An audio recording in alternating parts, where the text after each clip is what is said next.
दिल्ली को राज्य के दर्जा मिलने के 75वीं वर्षगांठ पर जहां दिल्ली के भाग्य विधाता बनी केंद्र सरकार, भारतीय जनता पार्टी, कांग्रेस और आम आदमी पार्टी ने इस राज्य गठन के स्थापना दिवस पर दिल्ली वासियों को बधाई देने का भी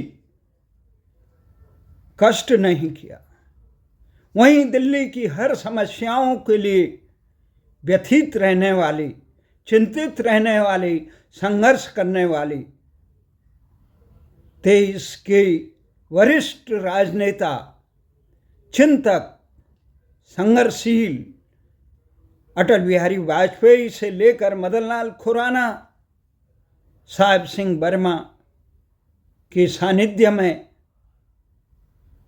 राजनीति का संघर्ष करने वाले दिल्ली के वरिष्ठ नेता जगदीश ममगाई जी आज एक ऐसा तथ्यात्मक पुस्तक का विमोचन किया। उनके द्वारा लिखी हुई पुस्तक का आज देश संसद की चौखट के समीप देश के प्रतिष्ठित सबसे बड़े प्रेस क्लब ऑफ इंडिया में भव्य विमोचन किया गया। इस अवसर पर पत्रकारों और राजनेताओं ने जहां जगदीश ममगाई के इस प्रयासों की भूरी भूरी प्रशंसा की, वहीं इस पुस्तक को एक दस्तावेज बताकर दिल्ली की जन समस्याओं से नजरें चुराने वाले देश के तमाम राजनेताओं के लिए एक करारा तमाचा भी बताया और वहीं दिल्ली को संवारने के लिए, दिल्ली के दर्द को समझने के लिए, दिल्ली की धड़कन को समझने के लिए अगर कोई ईमानदारी से प्रयास करे तो जगदीश ममगाई जी द्वारा लिखित 324 पेजों के इस दस्तावेज का करें। जगदीश ममगाई जी इस भ्रष्टाचार से घिरे हुए पदलोलुप सिद्धांत विहीन राजनीति में एक ऐसे राजनेता हैं जो जिन्होंने अपने कार्यकाल में दिल्ली में ये दिखाया कि कैसे नौकरशाही से जनहित के काम किए जा सकते हैं, कैसे दिल्ली के समस्याओं का, चाहे अवैध बस्ती का हो, चाहे दिल्ली की समस्याओं को जमीन तक कैसे समझा जा सकता है, कैसे इन्हें दूर किया जा सकता है। अगर किसी राजनेता में, देश के किसी राजनेता में ये दृष्टिकोण है तो जगदीश ममगाई जी के पास आज उस पुस्तक का लोकार्पण मैंने देखा, साक्षी रहा मैं कॉन्स्टिट्यूशन क्लब में। उन्होंने जो लिखा हुआ था, एक किताब थी, उनकी किताब थी जिन किताबों का विमोचन मदन लाल खुराना, अरुण जेटली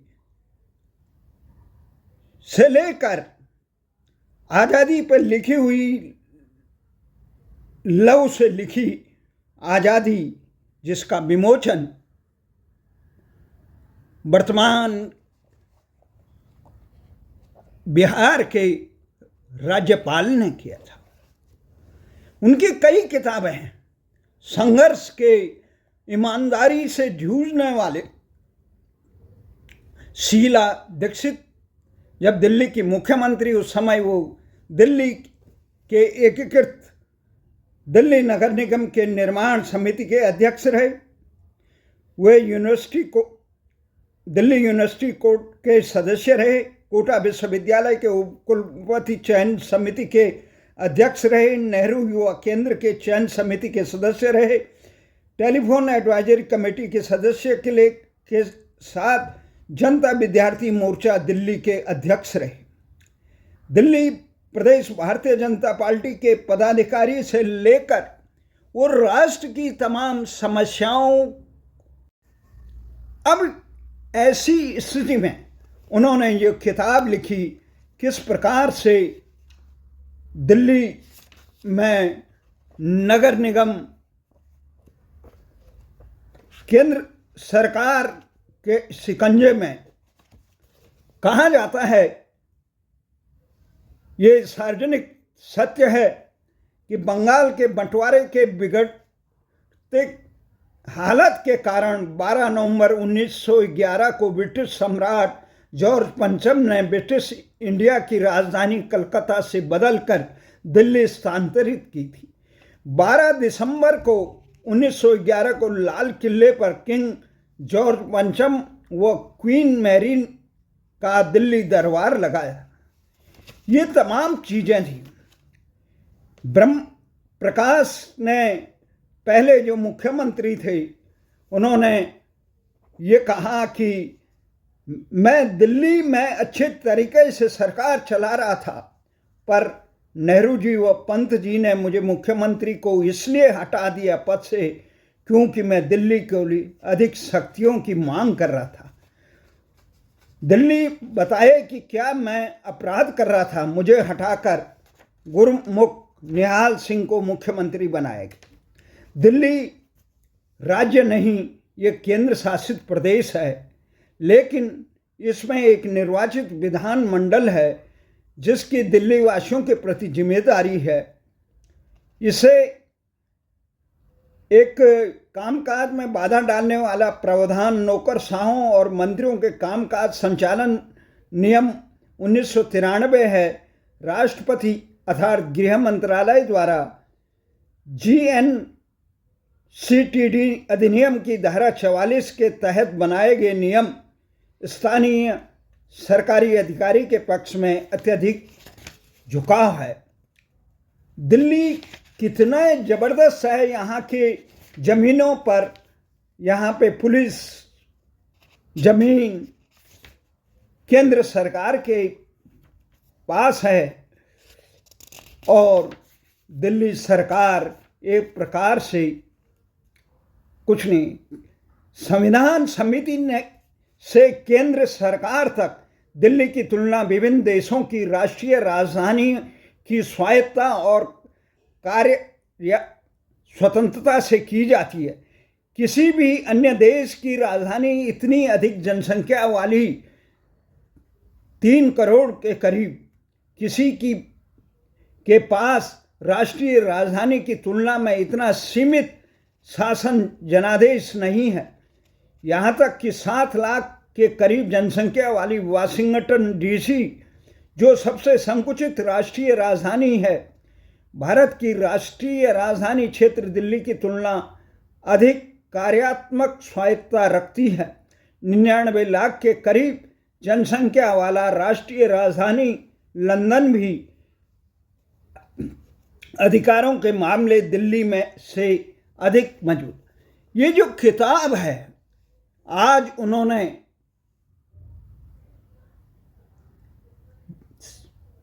प्रकाशित कर एक प्रकार से तमाचा माला दिल्ली के हुक्मरानों पे, चाहे सरकारें किसी की रही हो, किसी की नीयत दिल्ली की समस्याओं का समाधान करने का नहीं रहा। और समाधान करने का जिस नेतृत्व के पास दिशा दशा और इच्छा शक्ति और करने की ललक है, उनको हाशिए पे लगाए। इस प्रकार के लोगों को सतासीन किए गए जो केवल यशमैन हो, दिशाहीन हो, केवल अपने आकाओं के इशारे पर काम करे। अगर जगदीश ममगाई जैसा नेतृत्व होता, इस किताब को पढ़ने के बाद, समझने के बाद ये समझ में आता, अगर जगदीश ममगाई जैसा नेतृत्व दिल्ली में होता तो देश की राजधानी एक स्लम नहीं बनती, एक इतने भयानक खतरे में नहीं डरती, और दिल्ली संसार की सबसे बेहतर राजधानी प्रस्तुत है। उनके इस पुस्तक के बारे में उनके और अन्य साथियों के, पत्रकारों के, राजनेताओं के विचार।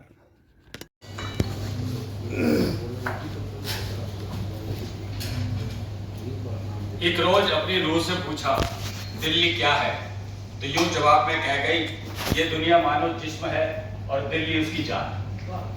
मिर्जा गालिब का ये शेर है। और मिर्जा जी को दिल्ली से बहुत प्यार था और दिल्ली के लिए वो मरे और दिल्ली के लिए वो जिए। मेरी भी जन्म मीरा जी की तरह दिल्ली में ही हुआ और दिल्ली की यूनिवर्सिटी में ही पढ़ाई लिखाई करी। फिर जनता विद्यार्थी मोर्चा का दिल्ली का अध्यक्ष बन गया, तो स्टूडेंट एक्टिविटी में रहा। उसके बाद दिल्ली के ही, चाहे वो दिल्ली गवर्नमेंट के एजेंसीज हो, चाहे एमसीडी हो, और चाहे सेंट्रल गवर्नमेंट का नेहरू युवा केंद्र हो, विभिन्न जगह दिल्ली यूनिवर्सिटी कोर्ट का मैं मेंबर रहा। तो ये इन सारी चीजों में दिल्ली के लगभग हर क्षेत्र में काम करने का मुझे मौका मिला। दिल्ली के एक जो अलग संदर्भ रहा वो ये रहा कि शुरू से जैसे ही आजादी मिली, तो आजादी मिलने के बाद से ही दिल्ली के प्रति वो ठीक कह रहे थे कि दिल्ली की जो लीडरशिप है, मीरा जी भी कह रही थी, और दिल्ली की लीडरशिप को लेकर जो है शायद असुरक्षा का भाव था। और दिल्ली का जो भट्टा बैठना शुरू हुआ सादी भाषा में, वो ये हुआ कि आजादी के बाद जो संविधान सभा बनी उसमें तय हुआ कि भाई दिल्ली को डिस्कस नहीं करेंगे। तो दिल्ली के लिए एक अलग से कमेटी बना दी गई पट्टा भाई सीतारामैया की, कि भाई 7 मेंबर की कमेटी है और आप लोग देखो दिल्ली का कैसे करना है दिल्ली का। तो उन 7 मेंबरों ने यूनानिमस एक रिपोर्ट पेश करी कि दिल्ली को स्वाधिकार मिलना चाहिए और दिल्ली को स्टेट का दर्जा मिलना चाहिए। रिपोर्ट जमा कराई, डॉक्टर राजेंद्र प्रसाद अध्यक्ष थे, उनको रिपोर्ट जमा करा दी।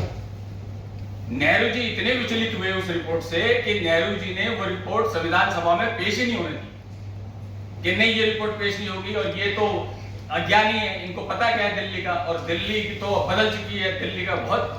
तो असल में क्या है कि नेहरू जी के का जो आकर्षण था, या नेहरू जी जो है आईसीएस जो पढ़ के आते थे उनसे बड़े प्रभावित होते थे और उनका माइंड सेट जो है वो आईसीएस ओरिएंटेड था। तो इसलिए उनको लगा कि दिल्ली में और दिल्ली के अलग से कोई स्टेटहुड बनाने की जरूरत नहीं है, हम दिल्ली को देख लेंगे। अब जो 7 मेंबर थे और खासकर देशबंधु गुप्ता जो है वो एग्रेसिव थे, दिल्ली के जो लोग थे, और बाद में और भी लोग, सुचित्रा कृपलानी हो गई, नायर हो गए, ये सब लोगों ने संविधान सभा के प्रोटेस्ट करना शुरू कर दिया कि भाई रिपोर्ट हमारी रिपोर्ट और क्यों नहीं पेश होगी, और क्यों नेहरू वो करेंगे।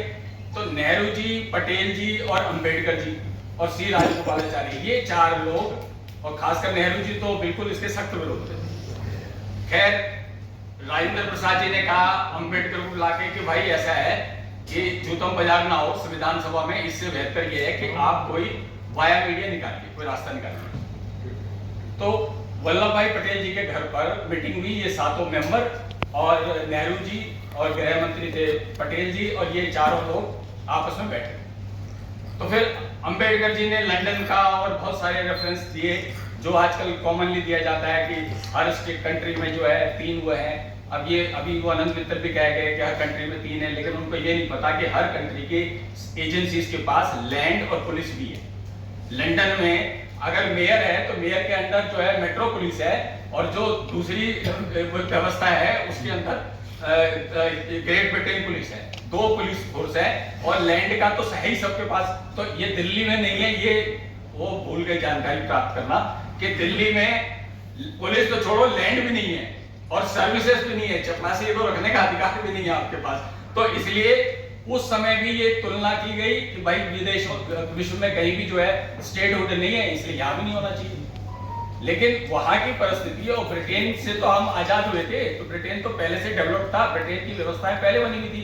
तो हमने क्या किया कि ब्रिटेन को टक्कर मार के वही सारा ड्राफ्टिंग शुरू करी, तो उसके बाद प्रोटेस्ट के रूप में हुआ, तो एक रास्ता ये निकाला गया कि दिल्ली को स्टेटहुड तो दे देंगे, लेकिन दिल्ली को लॉ एंड ऑर्डर और जो आपका ये सर्विसेज है ये नहीं देंगे, ये चीफ कमिश्नर देखेगा। चीफ कमिश्नर की नियुक्ति हो गई, पहले चीफ कमिश्नर की नियुक्ति हुई, बाद में चुनाव बनाओ गए। तो चुनाव में देशबंधु गुप्ता वो स्वाभाविक एक चॉइस थे सीएम के लिए, लेकिन क्या है कि दुर्भाग्य से देशबंधु गुप्ता की डेथ हो गई चुनाव के परिणाम आने से पहले। तो नेहरू जी ने, उसके बाद डॉक्टर सुशीला नायर और बहुत सारे लोग थे जिनका, इवन राजकुमारी जी को भी कहते थे लोग दिल्ली का सीएम बनाने के लिए, लेकिन नेहरू जी ने क्या करा, चौधरी ब्रह्म प्रकाश को चुना। चौधरी ब्रह्म प्रकाश उस समय 33 साल के थे, नांगलोई से जीते थे, नए नए युवा थे, और उनका ये बैकग्राउंड ये थी कि वो 13 साल तो नैरोबी में रहे, वहीं पैदा हुए। नैरोबी से उनके माँ बाप जब यहाँ आए तो वो मूल रूप से थे हरियाणा के, लेकिन ये दिल्ली में शकूर बस्ती जो अपना वेस्ट दिल्ली की तरफ है, यहाँ पर वो आकर बस गए। तो उनको जो है नेहरू जी ने ऑप्ट किया, नेहरू जी को लगा कि ये लड़का है अभी पॉलिटिकली बहुत वो नहीं है, तो इसको जो है सीएम बनाया जाए। तो नेहरू जी जो चाहते थे वो तो होना ही था, तो वो बन गए सीएम। सीएम बनने के बाद जो भी आदमी पद पे आता है, जैसे भी मीरा जी ने भी कहा कि हम हर आदमी कोई भी जो आता है तो वो कोशिश करता है कि बेहतर चीजें की जाए, जो भी उनके पास काम है उसको बेहतर तरीके से किया जाए, उसमें नया इनोवेशन लाया जाए। तो चूंकि चौधरी ब्रह्म प्रकाश का बचपन बीता था नैरोबी में, तो उनके माइंड सेट में नैरोबी की जो डेवलपमेंट प्रोसेस है वो थी। अब दिल्ली में बना दिया और चीफ कमिश्नर बन गए आनंद दत्ता पंड्या ICS, वो नेहरू जी के भी प्रिय थे। तो वो क्या हुआ कि वो जो प्रेजेंट करते या जो सुझाव देते, वो पंडित जी को जो है जमता नहीं, और पंडित जी उसमें अड़ंगा लगा देते, क्योंकि फाइनेंशियल पावर्स भी पंडित जी के पास थी, लैंड भी उनके पास थी, और आपका लॉ एंड ऑर्डर भी उनके पास था। तो खींचतान होती रही, और जिस ब्रह्म प्रकाश जी को लाए नेहरू जी से वो शिकायत करने गए, तो नेहरू जी ने कहा कि भैया तुमसे नहीं होता तो छोड़ दो, और मतलब एक तरह से उनको बिल्कुल जलील कर दिया गया। तो अल्टीमेटली उनको रिजाइन देना पड़ा, चौधरी ब्रह्म प्रकाश ने रिजाइन दे दिया। उसके बाद पंत जी गृह मंत्री बन गए थे। तब तक पंत जी का क्या था कि वो भी ब्रह्म प्रकाश के खिलाफ थे, क्योंकि होम मिनिस्टर तो पावर तो होम मिनिस्टर के पास ही है, जो भी सेंट्रल पावर है वो तो होम मिनिस्टर की मैनेज करता है। तो पंत को भी उंगली प्रॉब्लम होती थी ब्रह्म प्रकाश जी की वजह से। तो पंत जी के सुझाव पर नेहरू जी ने गुरमुख निहाल सिंह जी को बना दिया चीफ मिनिस्टर, दरियागंज से जीते थे वो। गुरमुख निहाल सिंह जी बन गए। गुरमुख निहाल सिंह जैसे बने, तो बनते ही गुरमुख निहाल सिंह क्या है कि गांधी जी के बहुत भक्त थे, बहुत अनन्य भक्त थे, और वो गांधी फिलॉसफी को मतलब जीते भी थे और मानते भी थे। तो उन्होंने क्या करा कि शराबबंदी का ऑर्डर कर दिया कि दिल्ली में शराबबंदी हो। शराबबंदी हो गई, अफरा तफरी मच गई, क्योंकि दिल्ली तो बहुत कुछ समय पहले अंग्रेज शासन से मुक्त हुआ था, और शराब तो ऐसी चीज है कि दिल्ली हो या उत्तराखंड हो या कहीं कोई खंड हो, सब जगह जो है उसमें उसके प्रति उत्साह होता है। हाँ, तो वो गुरमुख निहाल सिंह ने सख्ती से कर दिया, सबने विरोध किया, नहीं माने। पंत जी ने भी कहा, जो उनके गुरु थे, बोला नहीं, नेहरू और गांधी जी की दृष्टिकोण है और मैं इससे सही सहमत हूं, और इसलिए शराबबंदी हुई। शराबबंदी हो तो अल्टीमेटली क्या हुआ कि नेहरू जी ने पत्र लिखा गुरमुख निहाल सिंह को कि भाई आपने शराबबंदी कर दी, और दिल्ली कैपिटल है, और इसके विपरीत प्रतिक्रिया हुई है, क्योंकि राजकुमारी जी ने बोला, राजकुमारी हेल्थ मिनिस्टर थी, तो उन्होंने इनको चिट्ठी लिखी कि इससे नुकसान हो रहा है। राजस्व का तो होता ही है, वो तो मान लिया, लेकिन वो एक सबने मिलकर जो है गुरमुख निहाल सिंह की शिकायत करके नेहरू जी को दिया। नेहरू जी ने भी पत्र लिख दिया जोश में। तो गुरमुख निहाल सिंह ने कहा कि नेहरू जी मेरे को, मैं सीएम हूं तब तक तो शराबबंदी होगी, और नेहरू जी ने लिखा कि इस वजह से अवैध शराब बढ़ रही है। तो गुरमुख निहाल सिंह जी ने कहा कि पुलिस आपकी अवैध शराब का धंधा पुलिस करा रही, सेंटर जो है सहयोग नहीं कर रहा, लेकिन मैं तो जब तक हूं तब तक तो ये शराबबंदी रहेगी, और दिल्ली में शराबबंदी उन्होंने बनाए रखी। तो वाया मीडिया क्या निकाला गया कि राज्य पुनर्गठन आयोग बना, और राज्य पुनर्गठन आयोग ने अपनी रिपोर्ट में ये कह दिया कि दिल्ली में तो स्टेट की जरूरत नहीं है, दिल्ली को स्टेटहुड समाप्त कर दिया है। तो अल्टीमेटली प्रेशर बन गया और गुरुमुख निहाल सिंह को भी इस्तीफा देना पड़ा, समय से पहले इस्तीफा देना पड़ा। और जब वो सेंटर होल्ड हो गया तो फिर बाद में 60 तक आते आते जो है शराब और बाकी सब चीजें ओपन हो गई। अब इसके इस्तीफे के बाद गुरुमुख निहाल सिंह भले ही बहुत ब्रह्म प्रकाश जी की तरफ बड़े पॉपुलर नहीं हो गए थे। ब्रह्म प्रकाश जी क्या है कि बहुत पॉपुलर हो गए थे क्योंकि वो बसों में जाते आते थे तो आम जनता से उनका जुड़ाव था। तो ब्रह्म प्रकाश के इस्तीफे से बड़ा एक रिएक्शन था दिल्ली में। अब गुरुमुख निहाल सिंह आ गए, उनका भी इस्तीफा हो गया, तो एक सेंट्रल गवर्नमेंट के खिलाफ वायुमंडल बन गया खिलाफत का। तो उसको काउंटर करने के लिए नेहरू जी ने क्या करा कि दिल्ली को टीएमसी एक्ट जो दे दिया और दिल्ली को नगर निगम की औकात दिल्ली की बता दी कि तुम्हारी औकात दिल्ली नगर निगम स्तर की है। एक दिल्ली नगर निगम देंगे हम आपको आपकी सिविक एजेंसीज के करने के लिए, और स्टेटहुड की कोई जरूरत नहीं है। नेहरू जी का डर इतना ज्यादा था या गिल्ट इतना ज्यादा था कि डीएमसी की जो पहली मीटिंग हुई, उद्घाटन हुआ, उसमें नेहरू जी पहुंचे, भारत के प्रधानमंत्री, महापौर की शपथ हुई और ये पहली मीटिंग में नेहरू जी पहुंचे। अब वो गिल्ट था या नगर निगम के को प्रमोट करने की बात थी, जो भी थी, खैर वो डीएमसी एक्ट लागू हो गया 1958 में, ये बन गई दिल्ली नगर निगम। और दिल्ली नगर निगम में निश्चित तौर पर पावरफुल हुई, लेकिन डीएमसी एक्ट में शरारत इसी प्रकार की गई कि जो फाइनेंशियल पावर होंगे वो सारे के सारे ब्यूरोक्रेसी के पास होंगे और बाकी चीजें तो डीएमसी वाले सेवा करें, झाड़ू लगाएं, तो सब करें, लेकिन फाइनेंशियल पावर वो आईसीएस ऑफिसर के पास ही होगी। तो टीएमसी और कॉर्पोरेशन चला और उस दौर में तो मेयर जो था वो दिल्ली का प्रथम नागरिक हो गया। तो जितने भी वर्ल्ड से या कहीं से भी डिग्निटीज आती थी, मेयर उनको रिसीव करते थे और मेयर उनके ऑनर में टाउन हॉल में या ये रामलीला मैदान में फंक्शन रखते थे, जिसमें प्राइम मिनिस्टर, होम मिनिस्टर, सारी डिग्निटीज आते थे। ये अटल जी तक हुए आए लोग, ये अपनी इंदिरा जी भी आती थी, शास्त्री जी भी आए, फिर अटल जी भी एक दो प्रोग्राम में हमारे टाउन हॉल में आए। तो वो जो कद था मेयर का, धीरे धीरे क्या है कि ये पॉलिटिकल खींचतान के चलते चलते आज तो मेयर का कोई सम्मान ही नहीं है, सूचना ही नहीं है, कोई उसको पता ही नहीं। मेयर तो छोड़ो, सीएम को नहीं। अभी जितने एक साल में मैंने देखा, पिछले भी होता होगा अरविंद केजरीवाल के टाइम पे, तो वो मुझे पता नहीं, लेकिन अभी जब ये सरकार, तो मैं देख रही थी कि ज्यादातर लोग जर्नलिस्ट हैं, टेलीविजन से संबंधित हैं, मतलब जागरूक लोगों का ये सब एक हमारा यहाँ पर एकत्रीकरण कहिए या एक चिंतन ही हो गया, चिंतन बैठक ही हो गई है, जो क्योंकि जगदीश जी ने जो विषय दिया है, ये मुझे लगता है कि दिल्ली के गाए बगाए हर व्यक्ति के ध्यान में तो आता है, लेकिन उसके आगे कुछ नहीं। अरे दिल्ली रहने लायक नहीं रही, अरे दिल्ली में तो भीड़ बहुत है, पॉल्यूशन का क्या करें, गंदगी इतनी है देश की राजधानी होते हुए, ये सब चीजों को, ट्रैफिक व्यवस्था, ये सब चीजों को हम सब बोलते हैं और सब बोलने के बाद बात खत्म। क्योंकि दिल्ली एक ऐसा क्षेत्र है जहां हर व्यक्ति को कहीं ना कहीं रोजगार के मामले से जोड़ता है। रहने लायक नहीं क्योंकि रोजगार यहाँ है, हम यहाँ से कहाँ जाए क्योंकि साधन सुविधाएं यहाँ है। लेकिन मुझे लगता है कि ये जो सारी की सारी समस्याएं, मैं दिल्ली से, मेरा तो जन्म दिल्ली में हुआ जी, और उस समय लगभग 1.5-2 करोड़ आबादी रही होगी जी 1960 में। हमने तो वो समय देखा कि जब हमें जो 15-20 मीटर की सड़क होती थी वो भी बहुत चौड़ी लगती थी। मैं बोलना मुझसे पहले पूछा गया था कि आप बोलेंगे, मैंने करेंगे, लेकिन जब मीरा अग्रवाल जी ने कोऑर्डिनेशन की बात उठाई तो मुझे लगा सच बोलना चाहिए, तो मैं उठ के यहाँ आ गया। मुझे दिल्ली तब से याद है जब यहाँ एशिया एक्सपो लगा था 1971 में, जहाँ प्रगति मैदान है वहाँ लगा था, और मैंने अपने 3 दिन रोटी नहीं खाई थी, जिद करके अपने पिताजी से उसमें से हिटाची का पॉकेट ट्रांजिस्टर क्रिकेट की कमेंट्री सुनने के लिए खरीदवाया।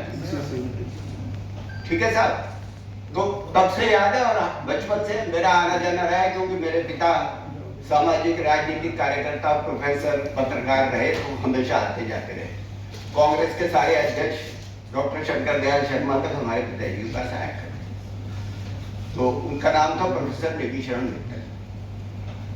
तो हम लोगों की, मेरी पढ़ाई लिखाई ज़्यादातर हरिद्वार में गंगा किनारे हुई, तो वहीं से पढ़ लिख के मैं फिर ग्रेजुएशन करके आया था 1981 में दिल्ली। तो तब से 82 में मैंने टाइम्स ऑफ इंडिया ज्वाइन किया था 6 जून को।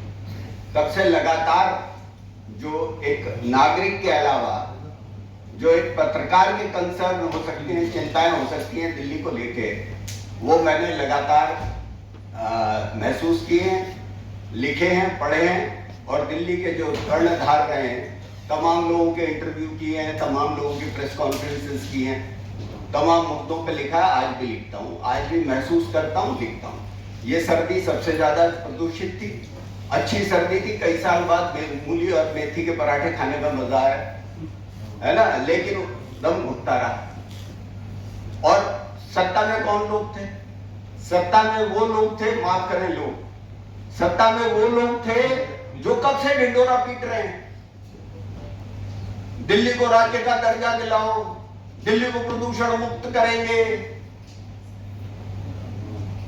दुनिया भर का ढिंडोरा पीट रहे हैं। पहले कांग्रेसी पीटा करते थे, अब जनसंघी भारतीय जनता पार्टी वाले पीटते हैं, आरएसएस वाले पीटते हैं। तो क्या है क्या? अरे भाई, दिल्ली की भौगोलिक स्थिति ऐसी है, ये बेचारी गरीब की जोरू सबकी भाभी है, 3 पहाड़ है तीनों तरफ, जहां बर्फ पड़ गई ठंडी लहर आ गई, परसों या कल सुबह दिल्ली में बारिश हो गई, जबकि टेम्परेचर कितना हो गया था 38 डिग्री। रात को सोए, उसी दिन रजाई अंदर रखी और रात को दुतई ओढ़ी और सुबह 4 बजे उठ के रजाई दोबारा निकालनी पड़ी। तो ये है दिल्ली, इसको इट इज एब्सोल्युटली अनप्रेडिक्टेबल। तो इसलिए दिल्ली की भौगोलिक स्थिति ऐसी है, गर्मियों में राजस्थान से काली बिल्ली आंधी आएगी, बालू ले आएगी, उसके बावजूद हमारे महान सुप्रीम कोर्ट और नेता लोग ये कह दिया कि जी अरावली की जो है 100 मीटर से ऊपर जो नीचे जो है उसे तुम खोद लो। 2 भाई हैं यहाँ पे, हर पार्टी उन्हें टिकट देती है, बढ़ाना उनका सरनेम है, उनकी तीसरी पीढ़ी आ गई राजनीति में, हर पार्टी उनकी, कोई ऐसी पार्टी नहीं है जो उन्हें टिकट न दे। और तो और हमारे मंगलौर, उत्तराखंड के मंगलौर तक से वो करतार सिंह पढ़ाना को बीजेपी ने टिकट दे दिया। सोचो आप, कहां का रहने वाला है? यहाँ फरीदाबाद का। क्या है? बदरपुर बेच के अवैध खनन करके पूरा खाली कर दिया था। अगर उस पर सुप्रीम कोर्ट रोकना लगाता तो क्या होता? तो हालत क्या है? और रही बात कोऑर्डिनेशन की, यमुना साफ कैसे होगी? जिस शहर के नागरिकों को शऊर नहीं है, जिस शहर के नागरिकों की आत्मा उसमें नहीं बसती, वो क्या करेंगे? शीला दीक्षित ने जाल लगा दिए पुल पे कि लोग कूड़ा ना फेंके, घर में पूजा होगी, मरे जिए का जो है यज्ञ हवन होगा, लो जी मिट्टी ठाके कहां डाल दो, उसकी ले जाके रात जमुना जी में डाल दो, गंगा जी में डाल दो।